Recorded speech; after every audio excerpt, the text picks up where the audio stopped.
Un peu plus de 15 heures, on vous souhaite un très bon début de fin de semaine. On en a avec notre ami Félix Tremblay en studio, porte-parole bénévole à la SPA de Québec. Bonjour Félix. Oui, salut. Ami des animaux. Voilà. Ton sujet aujourd'hui, je trouve vraiment le fun. Comment évaluer la dangerosité d'un chien? Bien, c'est parce qu'actuellement, c'est sûr que c'est un débat là, Oui. avec le projet de loi 128. Qu'est-ce qu'on fait avec les chiens dangereux? Et je voulais parler de l'évaluation du comportement d'un chien. Parce que souvent, les gens vont avoir peur d'un animal à cause de la race, ou à cause de la réputation, ou à cause du propriétaire. Nous, à la SPA, quand on reçoit des chiens, avant de les mettre à l'adoption, on fait beaucoup de choses. On les stérilise, on s'assure qu'ils sont en bonne santé physique, mais on s'assure aussi qu'ils sont en bonne santé mentale. Donc, on fait l'évaluation d'un chien. On fait l'évaluation des chiens. Si jamais un chien s'avérait être dangereux selon notre jugement, ben c'est triste à dire, mais il va aller à l'euthanasie. Là. Il sera pas... Ben oui, parce qu'on ne veut pas imaginer... Ben non, c'est Imaginez sûr, à quel point ça serait très mal perçu qu'on mette un chien à l'adoption pour apprendre 3 semaines plus tard qu'il a gravement mordu quelqu'un. On serait blâmé. Donc, il n'y a pas beaucoup de raisons pour lesquelles nous, on ne met pas un animal à l'adoption. Il y a 2 seules raisons, en fait. C'est soit qu'un animal est trop malade pour être mis à l'adoption. Même là, c'est relativement rare parce qu'il y a des gens qui ont un très grand cœur et qui sont prêts à adopter un animal qui aurait besoin de soins particuliers. L'autre raison, c'est l'agressivité. Donc, chez les chiens, ça va faire des chiens dangereux. Chez les chats, généralement, ça va être des chats qui sont nés dans l'errance et qui n'ont pas les aptitudes pour vivre dans une maison, qui n'ont pas les aptitudes pour vivre avec des gens. Vous faites juste les approcher, vous vous approchez de la cage, puis c'est une agressivité, là, sur une échelle de 10, on est à 10.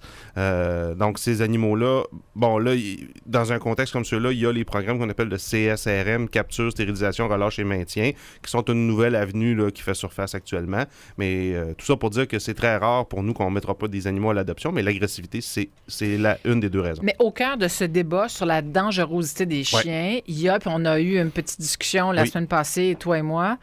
Est-ce que c'est fait partie du bagage génétique ou de l'ADN de certains chiens d'être plus dangereux que d'autres, ou c'est la façon dont les bêtes ont été élevés qui fait qu'un chien va être plus agressif qu'un autre? Bon, la réalité, c'est que c'est un mariage des 2. En anglais, on dit nature ou nurture. Donc, est-ce que c'est la nature de l'animal ou est-ce que c'est son éducation? C'est un mélange des 2. Les chiens bergers vont être des chiens qui sont plus protecteurs. C'est pour ça qu'on les a croisés, c'est pour ça qu'on les a dressés pendant des siècles. Donc, nécessairement, un chien berger va être plus protecteur. Un Golden Retriever va être plus un gros toutou. Mais si vous encouragez, dès que vous adoptez votre Golden Retriever, si vous l'encouragez, s'il montre des signes d'agressivité, et tous les chiens en montrent à un moment donné ou un autre, là, c'est juste, je dirais pas jusqu'à dire que c'est normal, mais c'est dans la nature de l'animal, d'accord? Si vous encouragez ces signes-là, ben à ce moment-là, vous allez vous retrouver avec un chien qui va être de plus en plus agressif. Si vous avez un chien qui a un tempérament qui peut être légèrement agressif ou protecteur, et que vous découragez ces comportements-là, ben à ce moment-là, vous allez vous retrouver avec éventuellement, vous allez vous retrouver avec un bon toutou. Donc, il y a un peu des 2. Il y a des chiens qui sont des bonnes pattes en partant, et on a juste à encadrer ça, on va se retrouver avec un excellent chien. Il y a des chiens qui vont avoir des composantes un peu plus agressives, d'accord? Et si on décourage ces composantes-là, on va avoir un bon chien au final. Mais je vais vous donner un exemple. Vous allez adopter, le demain matin, vous décidez d'adopter un Golden Retriever. Donc, généralement, ça va se passer autour de 8 semaines. Vous arrivez auprès de la portée. Il y a des petits tests qu'on peut faire auprès des chiots pour savoir lequel est dominant dans la portée, parce qu'il y en a toujours un dans la portée qui est dominant. Lequel est le plus soumis de la portée. D'accord? Celui qui va être le plus peureux de la gang. Et vous, généralement, ce que vous voulez avoir, c'est celui qui est au milieu. Vous voulez pas avoir le dominant parce qu'il va vous donner du fil à retordre. Et vous voulez pas avoir le peureux parce qu'un chien peureux, c'est peut-être un chien qui va mordre aussi. Parce que s'il est très peureux, il va japper. Il va vouloir se défendre. Aussi. D'accord? Donc, vous voulez avoir un chien qui est au milieu. Là, je vous parle d'une portée de Golden Retriever. Ça peut être une portée de Pitbull, ça peut être une portée de Rottweiler, ça peut être une portée de n'importe quel chien. À l'intérieur d'une portée, vous en avez toujours un ou 2 qui vont être plus dominants, un ou 2 qui vont être plus soumis, un ou 2 qui vont être plus au milieu. J'ai une question plate pour toi, Félix. Des pitbulls, est-ce que vous en avez des fois à la SPA? Oui, on en a. Est-ce que vous les mettez en adoption? Oui. Oui, parce que, en fait... Pourquoi ils sont pas euthanasiés? Pourquoi ils sont pas euthanasiés? Parce c'est que un chien reconnu comme un chien dangereux? Non. Ça prend rien pour que ce chien-là s'emballe? Non, il y a... Tu sais, on dit, tu l'as dit tantôt, ça prend 2 choses pour qu'un chien soit dangereux. Agressif. Un, son ADN, puis 2, ben, comment il est son entraîné. Éducation, ouais. Alors, si en partant, lui, c'est un chien qui a de l'ADN dangereux, tu sais, parce que on le sait, pourquoi on met ces chiens-là en adoption?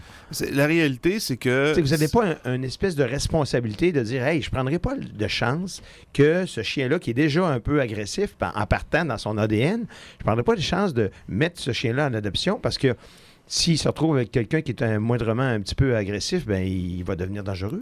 Parce que si on se fie uniquement à la race, à ce moment-là, nous, je vais vous donner un exemple, Martin. Bon, je vais me permettre de tutoyer Martin. On a travaillé Bien ensemble sûr, pendant 8 ans. on a travaillé ensemble longtemps, oui. La morsure la plus grave qu'on a eue, nous, à la SPA, c'est un bouvier bernois. Ah ouais. Pourtant. Aïe, Donc, aïe, puis ça a la réputation Les d'être chiens des gros Mira, toutous, là. à l'époque, D'accord? hein, ouais, c'est ça. C'est d'excellents chiens. Oui. Gab le confirme. Il y a Et même une des raisons pour lesquelles on pense que la technicienne animalière s'est faite morte gravement, c'est parce qu'elle l'a approché comme si c'était un gros toutou. C'est pas méfié. Donc, je comprends ce que tu dis, puis ta question est super pertinente, Martin. C'est vrai qu'on peut se méfier de certaines races. Nous, à la SPA, on n'a pas tendance à croire que la race, c'est le critère déterminant. Mais si je peux me permettre, je vais faire le parallèle dans le sens contraire. OK?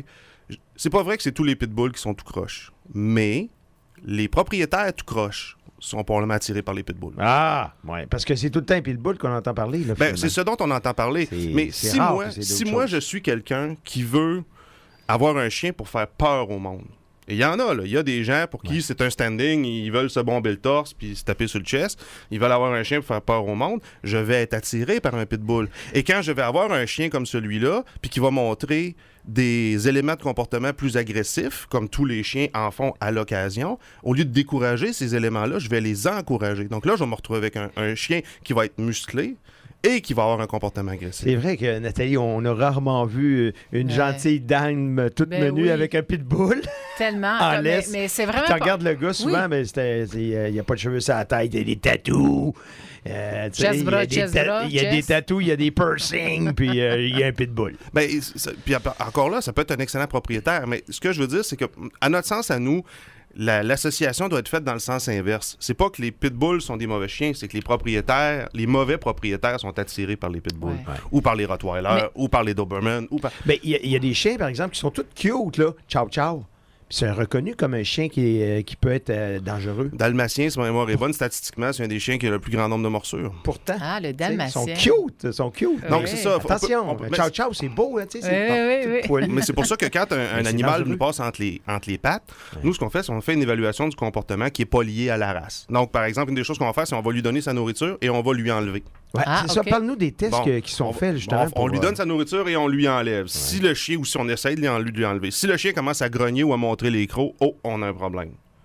Ça veut pas nécessairement dire qu'on va le mettre sur une échelle de 4, on va le mettre à 4, mais on vient de cocher une case, là, OK, lui il est plus agressif. La même chose avec des jouets.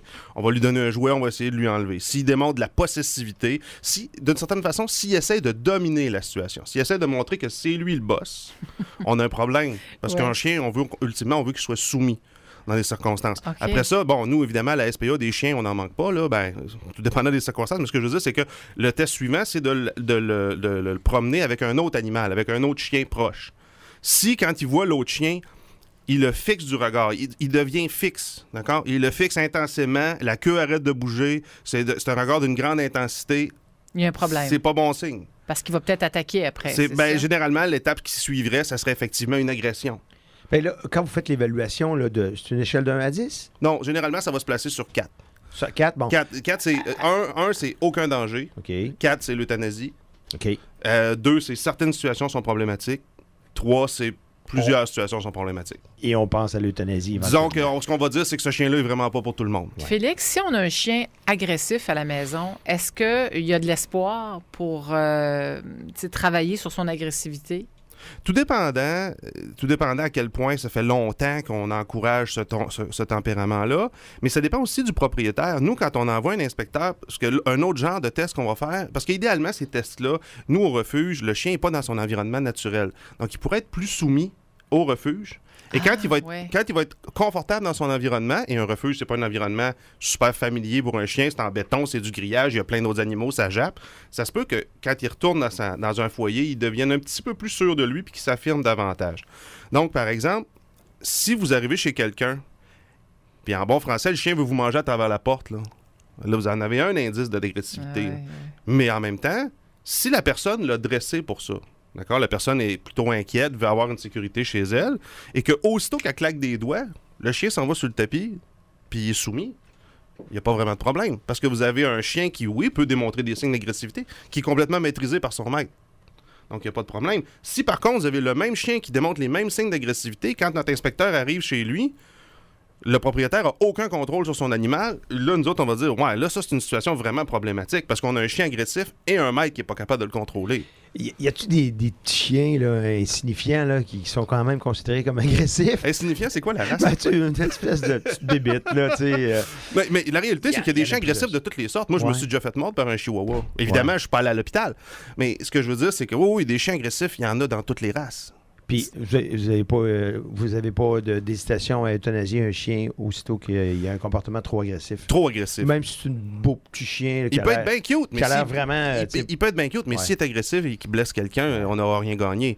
Nous, c'est vraiment dans des circonstances exceptionnelles. Mais c'est uniquement dans ces circonstances-là qu'on va aller à cet extrême-là. Bien. Merci, Félix, pour cette chronique du vendredi. On se reparle vendredi prochain. Semaine prochaine. Good. Félix Tremblay, porte-parole bénévole de la SPA de Québec. Merci, Félix. Bonne fin de semaine. Dans